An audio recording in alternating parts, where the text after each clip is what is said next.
உங்களை அன்போடு வரவேற்கிறோம். இன்னைக்கு நம்ம டாபிக் என்னன்னா, நீங்க கமெண்ட்ஸ்ல கேட்ட வியூவர் ரிக்வெஸ்டட் ஸ்டாக்ஸ பத்தி தான் விரிவாக அனலைஸ் பண்ண போறோம். ஆமா, ஏன்னா எப்பவுமே நம்ம வியூவர்ஸ் கேக்குற ஸ்டாக்ஸ் ரொம்ப இன்ட்ரெஸ்டிங்கா இருக்கும். எக்ஸாக்ட்லி. சோ எங்க எஃபர்ட்டை என்கரேஜ் பண்ண தயவு செஞ்சு இந்த வீடியோவை லைக் பண்ணுங்க, சப்ஸ்கிரைப் பண்ணுங்க. கண்டிப்பா நீங்க கொடுக்கற சப்போர்ட் தான் எங்களுக்கு ரொம்ப முக்கியம். கமெண்ட்ஸ்ல வர எல்லா பங்குகளுக்கும் எங்களால உடனடியா வீடியோ செய்ய முடியறதில்ல. அதனால உங்களுடைய பங்கு சம்பந்தமான சந்தேகங்களுக்கு உடனடி பதில்கள் கிடைக்கணும்னா எங்களுடைய இலவச டெலிகிராம் சேனல்ல சேருங்க. அதோட லிங்க் கீழே டிஸ்கிரிப்ஷன்ல இருக்கு. இப்போ நாம டாபிக் உள்ள போலாம். நீங்க ஒரு அருமையான மணி பிரிண்டிங் மிஷின் வாங்குறீங்கன்னு கற்பனை செஞ்சுக்கோங்க. அந்த மெஷின் எந்த பிரச்சனையும் இல்லாம சூப்பரா வேலை செஞ்சுட்டு இருக்கு. ஆனா தினமும் உங்க வீட்டுக்கு வெளியே ஒருத்தர் நின்னு அந்த மெஷினுக்கு ஒவ்வொரு நாளும் ஒவ்வொரு வேலையை கத்திட்டு இருக்காரு. அதாவது மார்க்கெட் பிரைஸ், ரைட்? ஆமா. ஒரு நாள் டபுள் மடங்கு விலை சொல்றாரு, இங்க ஒரு நாள் பாதி விலைக்கு கேக்குறாரு. நாம அந்த வெளியே கத்துறவரை கண்டுக்காம அந்த மிஷின் உண்மையிலே எவ்வளவு பணத்தை உருவாக்கும் அப்படிங்கறத மட்டும் பார்க்க போறோம். இதுக்கு பேரு தான் இன்ட்ரின்சிக் வேல்யூ. நீங்க சொன்ன மாதிரி அந்த வெளிக்கத்துற விலை டெய்லி சென்டிமெண்ட், ஹைப் இதையெல்லாம் பொறுத்து மாறும். ஆனா இன்ட்ரின்சிக் வேல்யூ அப்படிங்கிறது அந்த கம்பெனியோட ஃபண்டமெண்டல்ஸ் பொறுத்தது. கரெக்ட். அவங்க எவ்வளவு கேஷ் ஃப்ளோ ஜெனரேட் பண்றாங்க அப்படிங்கிறது. எக்ஸாக்ட்லி.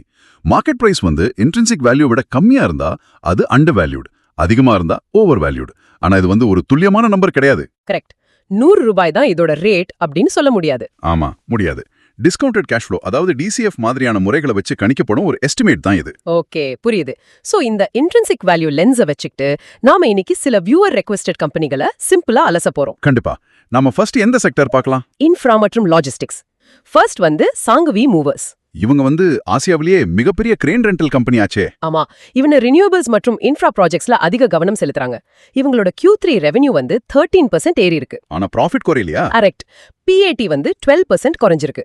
இங்க தான் என் கேள்வி என்னன்னா, இவங்களோட ப்ரோமோட்டர் ஹோல்டிங் 47.25% ரொம்ப ஸ்ட்ராங்கா இருக்கு. PE ரேஷியோ பாத்தீங்கன்னா வெறும் 12-13x இருக்கு. மத்த காம்படிட்டர்ஸோட PE எல்லாம் 30x இருக்கும்போது இது ஏன் இவ்ளோ டிஸ்கவுண்ட்ல ட்ரேட் ஆகுது? இதுக்கு 2 முக்கிய காரணம் இருக்கு. ஃபர்ஸ்ட் என்னன்னா, இது ஒரு ஸ்மால் கேப் கம்பெனி. மார்க்கெட் எப்பவுமே சின்ன கம்பெனிஸ்க்கு ஒரு கம்மியான வேல்யூவேஷன் தான் கொடுக்கும். ரைட், அது ஒரு ரிஸ்க் ஃபேக்டர். ஆமா. ரெண்டாவது விஷயம், இது ஒரு highly cyclical business. Government infrastructure ப்ராஜெக்ட்ஸ்க்கு செலவு பண்ணும்போது தான் இவங்களுக்கு வேலை இருக்கும். ப்ராஜெக்ட்ஸ் நின்னுட்டா இவங்க கிரேன் சும்மா தான் நிக்கும் இல்லையா? எக்ஸாக்ட்லி. அதனால இன்வெஸ்டர்ஸ் என்ன பண்ணணும்னா, இவங்க புதுசா பண்ற ரினியூவபிள்ஸ் EPCல ஆர்டர் புக் எப்படி இருக்குன்னு பார்க்கணும். அப்புறம் டெட் மற்றும் ROI தொடர்ந்து கண்காணிக்கணும். ஓகே, டெட் லெவல்ஸ் ரொம்ப முக்கியம். சூப்பர். அடுத்த கம்பெனி பாத்தீங்கன்னா காங்கர், அதாவது கண்டெய்னர் கார்ப்பரேஷன் ஆஃப் இந்தியா. இவங்க ஒரு நவரத்ன PSU, ரைட்? ஆமா. ரயில் மூலமா கண்டெய்னர்களை கொண்டு செல்லும் நிறுவனம். இவங்களோட Q3ல ரெவென்யூ ஒரு மாதிரி மிதமா தான் இருக்கு. ஆனா PAT 4ல இருந்து 12% வரை குறைஞ்சிருக்கு. இங்கதான் நம்ம பிகர் பிக்சரை பார்க்கணும். FIIs, அதாவது ஃபாரின் இன்ஸ்டிடியூஷனல் இன்வெஸ்டர்ஸ், அவங்க ஹோல்டிங்ஸ் 12.38% இருந்து 9.05% குறைச்சிருக்காங்க. ஓ, அப்போ வெளிநாட்டு முதலீட்டாளர்கள் விக்கிறாங்க. ஆமா. ஆனா DIIs மற்றும் மியூச்சுவல் ஃபண்ட்ஸ் இது அதிகமா வாங்கியிருக்காங்க. இதுக்கு என்ன காரணம்னு நினைக்கிறீங்க? உள்நாட்டு growth மேல அவங்களுக்கு நம்பிக்கை இருக்குமோ? கரெக்ட். இவங்களோட PE 26x இருக்கு. ஏன்னா இவங்க கிட்ட இருக்கிற மிகப்பெரிய ரயில் நெட்வொர்க் தான் இவங்களோட பலம். ஒரு இக்கனாமிக் மோட் மாதிரி. எக்ஸாக்ட்லி. இப்போ ப்ராஃபிட் ஏன் குறைஞ்சதுன்னா, டொமஸ்டிக் ஷிப்மெண்ட்ஸ்ல இருக்கிற வீக்னஸ் மற்றும் காஸ்ட் பிரஷர்ஸ் தான் முக்கிய காரணம். சோ ரோட்வேஸ் கூட இருக்கிற காம்படிஷன் ஒரு சவால். ஆமா. அதனால முதலீட்டாளர்கள் எக்ஸிம், அதாவது எக்ஸ்போர்ட் இம்போர்ட் வால்யூம் எப்படி இருக்கு, டொமஸ்டிக் வால்யூம் எப்படி இருக்குன்னு தனித்தனியா பிரிச்சு ட்ராக் பண்ணணும். சூப்பர். இப்போ நாம ஃபைனான்ஷியல் இன்ஜினியர் செக்டாருக்கு போலாம். ஓகே. பேங்கிங் மற்றும் NBFC செக்டர்ஸ். ஆமா, முந்தைய நிறுவனங்களோட வளர்ச்சிக்கு பணம் கொடுக்கும் துறைகள். ஃபர்ஸ்ட் பார்க்க போறது PNB, பஞ்சாப் நேஷனல் பேங்க். இது ஒரு மிகப்பெரிய அரசு வங்கி ஆச்சு. ஆமா, இதுல ப்ரோமோட்டர் ஹோல்டிங் 70.08% இருக்கு. இவங்களோட Q3 PAT ஒரு பிரமாதமான 16% உயர்ந்திருக்கு. வாவ், 16% growth, நல்ல விஷயமே. அதை விட முக்கியமா GNPA 3.19% ஆகவும் நெட் NPA 0.32% ஆகவும் கணிசமாக குறைஞ்சிருக்கு. அப்போ புக்ஸை நல்லா கிளீன் பண்ணிருக்காங்க. ஆமா. ஆனா எனக்கு என்ன சந்தேகம்னா, இதோட PE வெறும் 6.8x ஆகவும் PB, அதாவது price to book ratio 0.9x ஆகவும் இருக்கு. பார்க்க ரொம்ப சீப்பா தெரியுது. ஆனா இது நிஜமாவே நல்ல வாய்ப்பா இல்ல ஒரு வேல்யூ ட்ராப்பா? நல்ல கேள்வி. பொதுவாவே மார்க்கெட்ல PSU வங்கிகள் எப்போதுமே புக் வேல்யூக்கு கீழே தான் ட்ரேட் ஆகும். ஏன் அப்படி? ஏன்னா பிரைவேட் வங்கிகளை விட இதுல ரிஸ்க் அதிகம்னு மார்க்கெட் நினைக்குது. அதாவது கவர்னன்ஸ் ரிஸ்க். அது மட்டும் இல்லாம இப்போ NIM பிரஷர் இருக்கு. Net interest margin pressure. ஆமா, டெபாசிட் ரேட்ஸ் ஏறுறதால மார்ஜின் குறைய வாய்ப்பு இருக்கு. அதனால அசெட் குவாலிட்டி மற்றும் டெபாசிட் growth-அ தொடர்ந்து கவனிக்கணும். வெறும் PE கம்மியா இருக்குன்னு மட்டும் வாங்கிடக்கூடாது. ரைட், புரியுது. அடுத்தது பஜாஜ் ஹவுசிங் ஃபினான்ஸ். இது ஹோம் லோன்ஸ் மற்றும் டெவலப்பர் ஃபைனான்ஸ் செய்யும் ஒரு பஜாஜ் குரூப் நிறுவனம். இவங்களோட growth numbers எப்பவுமே ஸ்ட்ராங்கா இருக்குமே. ஆமா, AUM 23% உயர்ந்திருக்கு. Q3 PAT-யும் 21% உயர்ந்து 665 கோடி ரூபாயை தொட்டிருக்கு. GNPA பாத்தீங்கன்னா மிக குறைவாக 0.27% இருக்கு. 0.27% GNPங்கிறது இண்டஸ்ட்ரியிலே one of the best. Correct. ஆனா இவ்ளோ நல்ல ரிசல்ட்ஸ் வந்தும் ஏன் ஸ்டாக் பிரைஸ் சமீபத்துல குறைஞ்சிருக்கு? இது எனக்கு ரொம்ப ஆச்சரியமா இருந்துச்சு. இங்க தான் வேல்யூவேஷன் ஒரு பெரிய ரோல் ப்ளே பண்ணுது. இவங்க PE 25 to 28x என்ற பிரீமியம்ல ட்ரேட் ஆகுது. மார்க்கெட் எப்பவுமே growth-க்கு பிரீமியம் கொடுக்கும். ஆனா ஏதோ சின்னதா தப்பானா கூட மார்க்கெட் பனிஷ் பண்ணிடும். எக்ஸாக்ட்லி. Pricing for perfection. மற்றொன்று வட்டி விகிதம். இன்ட்ரெஸ்ட் ரேட்ஸ் அதிகமா இருக்கும் இந்த சூழ்நிலை NBFC மற்றும் HFC-களை ரொம்ப பாதிக்கும். ஏன்னா அவங்க வெளிய பணத்தை வாங்கி தான் லோன் கொடுக்கறாங்க. ஆமா. பாரோயிங் காஸ்ட்ஸ் அதிகமானா மார்ஜின் அடி வாங்கும். அதனால AUM growth மற்றும் பாரோயிங் காஸ்ட்ஸை இன்வெஸ்டர்ஸ் கண்டிப்பா கவனிக்கணும். ஓகே, இன்ட்ரெஸ்ட் ரேட்ஸ் ஒரு ஃபினான்ஷியல் கிராவிட்டி மாதிரி. சூப்பர். நாங்கள் இப்போது போர்ட்ஃபோலியோ அனாலிசிஸ் சர்வீஸ் வழங்குறோம். இது ரொம்பவே தேவையான ஒரு சர்வீஸ். நிறைய பேருக்கு இந்த சந்தேகம் இருக்கும். உண்மைதான். இதில் உங்களின் போர்ட்ஃபோலியோக்கு டீடைல்ட் அனாலிசிஸுடன் ஒரு ரிப்போர்ட் ஃபைலும் கிடைக்கும். உங்க போர்ட்ஃபோலியோல இருக்கிற ஸ்டாக்ஸோட வேல்யூவேஷன், growth, ரிஸ்க் எல்லாவற்றையும் நாங்களே அனலைஸ் செய்து கொடுப்போம். சூப்பர். விருப்பமுள்ளவர்கள் டிஸ்கிரிப்ஷன்ல உள்ள கூகுள் ஃபார்ம் லிங்கை ஃபில் செய்யவும். சரி, அடுத்த company PFC, power finance corporation. இவங்க பவர் செக்டாருக்கு கடன் கொடுக்கும் நிறுவனம், ரைட்? ஆமா, இவங்களோட PE பாத்தீங்கன்னா வெறும் 5.2x தான்.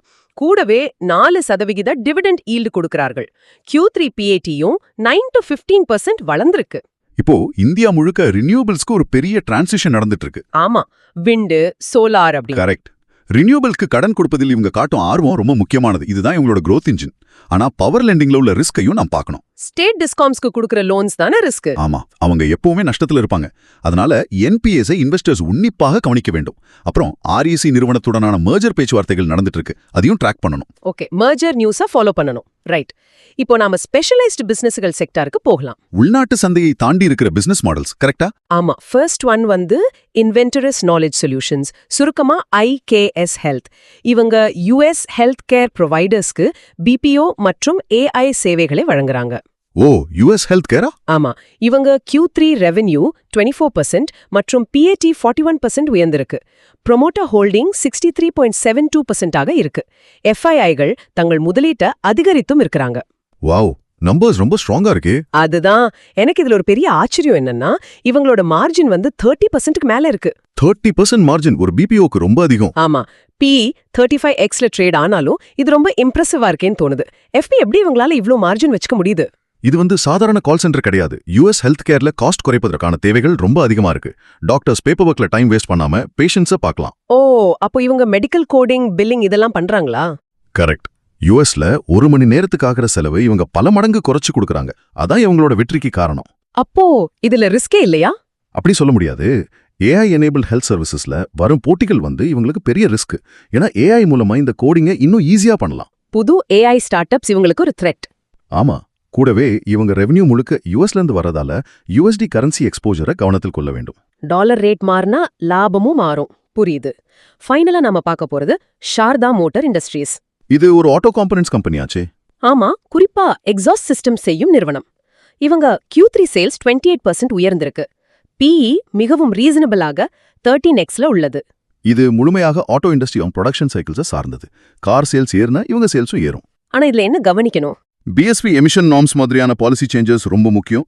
அப்புறம் ரா மெட்டீரியல் காஸ்ட், உதாரணமாக ஸ்டீல் விலை ஏறினா இவங்க மார்ஜின் அடி வாங்கும். அப்புறம் எலக்ட்ரிக் வண்டிகள், அதாவது EVs வர்றதும் ஒரு ரிஸ்க் தானே?